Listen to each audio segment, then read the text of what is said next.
Vamos con el último video por esta semana de clases. Ya decía en los anteriores videos que no existe una, vamos a decir así, una nomenclatura para los diversos instrumentos normativos, especialmente por lo que refiere a las leyes. En cambio, para los legisladores por debajo del romano pontífice ya la cosa cambia, ya son un poquito más estrictos y el margen de elección de los nombres de los instrumentos jurídicos ya no es tan amplio como en el caso del romano pontífice. Es el caso de los decretos generales, los decretos generales ejecutorios y finalmente las instrucciones. Me voy a referir a estos tres instrumentos, pero antes tengo que hacer una pequeña aclaratoria. Más que una aclaratoria, es un pequeño adelanto de algo que vamos a tratar más adelante. En la iglesia, las personas que ocupan un puesto dentro de la, vamos a decir así, de la estructura jerárquica de la iglesia, ejercen lo que se llama la potestad de régimen, es decir, todos ellos están dotados de la potestad necesaria para poder cumplir su misión. El Código de Derecho Canónico, ya lo veremos oportunamente, establece que la potestad de régimen se divide en ejecutiva, legislativa y judicial. De todas maneras, hicimos mención en los videos pasados. El hecho es que las personas que gozan de potestad ejecutiva en la iglesia, que reciben el nombre de ordinarios, ellos tienen una capacidad normativa que no es, digamos, de rango legal, no es ley, sino que ellos tienen un espacio para determinar el modo en que se va a cumplir la ley. Entonces, aclarado este punto, pasamos a considerar los tres elementos normativos que están en el Código de Derecho Canónico. El primero son los decretos generales. Bien, el título de decreto general, cuando solo tiene esas dos palabras, decreto general, el código entiende que es una ley, es propiamente una ley. Por eso es que el romano pontífice, como el ordinario o el superior dentro de los institutos de vida religiosa, pueden establecer leyes y las pueden llamar decretos generales. Así las leemos nosotros en el canon 29. El canon 29 dice: los decretos generales mediante los cuales el legislador competente, potestad legislativa, establece prescripciones comunes para una comunidad capaz de ser sujeto pasivo de una ley. Son propiamente leyes y se rigen por las disposiciones de los cánones relativos a ellas. Cánones que hemos venido nosotros tratando en estas últimas clases y en estos últimos videos.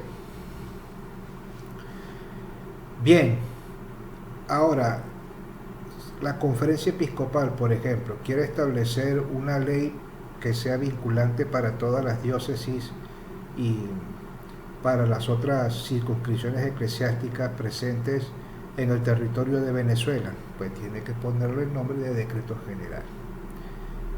El obispo quiere establecer una serie de normas que sean vinculantes para todos los sacerdotes, para todos los fieles en general de la diócesis de La Guaira, tiene que llamarlo decreto general. Y son propiamente leyes. Ahora, si lleva una tercera palabra, decreto general ejecutorio, entonces ya no es ley.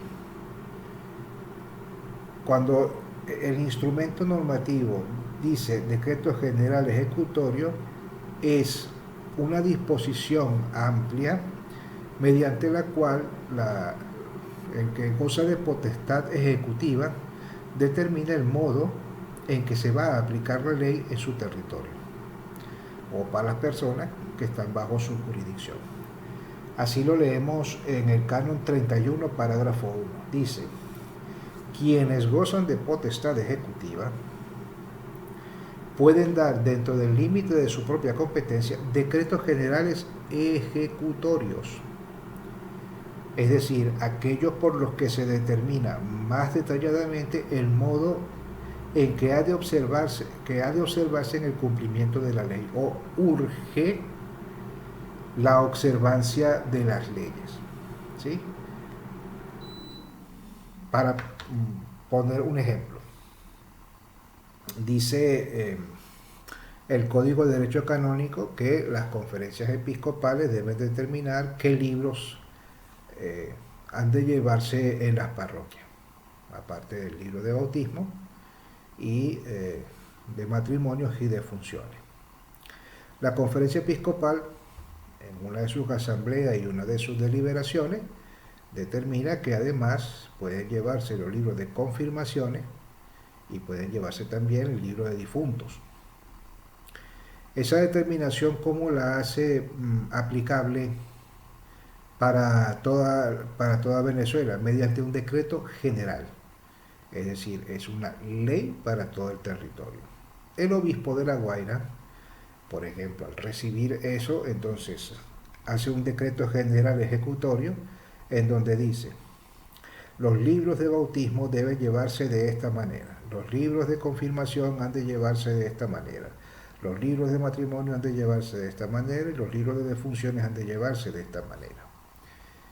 Dicho esto, entonces, uno establece lo que es la ley, decreto general, el obispo, dentro del ámbito de su competencia, determina el modo en que se va a cumplir esa norma que ha dicho la conferencia episcopal. ¿De acuerdo?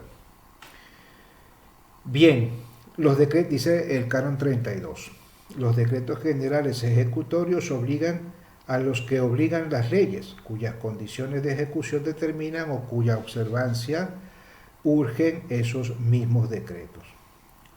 Los decretos generales ejecutorios, aunque se publiquen en directorios o documentos de otro nombre, no derogan las leyes y sus prescripciones que sean contrarias a las leyes no tienen valor alguno. Me llegó un aviso, por eso es que se escuchó ese campanazo. Bien, ¿qué significa eso? Que un decreto general ejecutorio nunca puede contradecir una ley.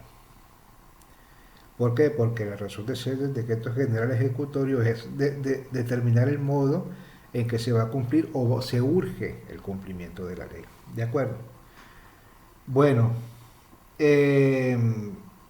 finalmente, pues, el decreto general ejecutorio puede ser igual revocado, modificado o simplemente decir ya deja de tener algún tipo de vigencia. Por supuesto que si cesa la ley, cesa el decreto. Es así de sencillo. Bien, entonces lo importante es que sepamos distinguir. El decreto general, el solo decreto general, es una ley y la da el que tiene potestad legislativa.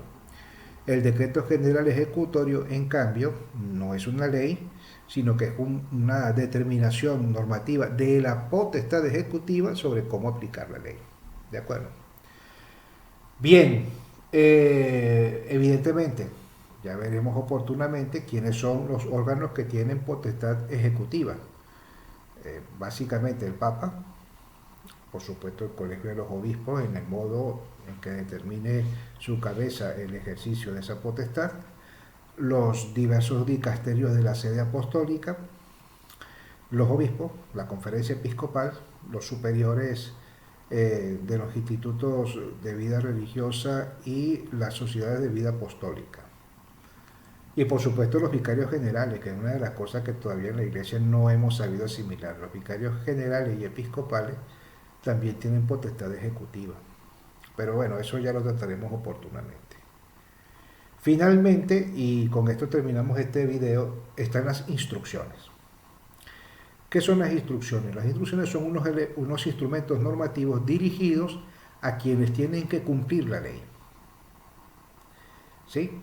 Para ponerles un ejemplo, el libro séptimo del Código de Derecho Canónico habla de los procesos y allí hay una serie de determinaciones que están dirigidas. El juez debe hacer tal cosa, el obispo debe hacer tal cosa, el promotor de justicia, el defensor del vínculo, los notarios. Hay una serie de cosas, una serie de normativas que están allí dentro de la ley. Ahora, cualquier órgano eh, ejecutivo puede establecer una instrucción, es decir, en el que se le dice a los jueces cómo tienen que hacer lo que manda la ley, en el que le dice al promotor de justicia cómo tiene que hacer para cumplir la ley, y así sucesivamente. ¿Sí? Es decir, está destinado no a todas las personas a quienes va dirigida, sino a aquellos a quienes tienen que cumplir la ley. De tal manera que los que las personas que tienen que ponerla en práctica tienen una guía segura. En el canon 34 dice: las instrucciones por las que se aclaran las prescripciones de las leyes y se desarrollan y determinan las formas en que ha de ejecutarse la ley, se dirige a aquellos a quienes compete cuidar que se cumplan las leyes, no a todos los fieles, sino a aquellos que tienen que cumplirlas. ¿Sí? Ahora, lo que se establece en las instrucciones no deroga las leyes y digamos que carece de valor en cuanto es incompatible con ellas. Las instrucciones dejan de tener fuerza no solo por revocación explícita, que ya lo dijimos, o implícita, cuando se reordena toda la ley, o cuando deja de tener fuerza, o en cambio cuando cambia el superior, no, hasta que al superior que venga después, si una determinación de Monseñor de Guruzaga sigue vigente hasta que el siguiente obispo de La Guaira decida cambiarlo o decida que se quede así. Y claro, cuando cambia la ley, por supuesto que la instrucción deja de tener valor. Bueno, muy bien, lo dejamos hasta aquí. Esta es la primera parte de la disciplina normativa de la Iglesia. Nos queda ver una segunda parte que la veremos la semana que viene, que allí sí les pido que me tengan paciencia porque los videos no van a ser cortos. No porque no pueda hacerlo, que podría, sino porque esa es mi área de investigación, que es la parte del derecho administrativo de la Iglesia. Bien, entonces, para terminar les voy a incluir, por supuesto, un PDF con el contenido de las clases de hoy y la indicación de lectura para el manual que les mandé antes. ¿De acuerdo? Dios me los bendiga.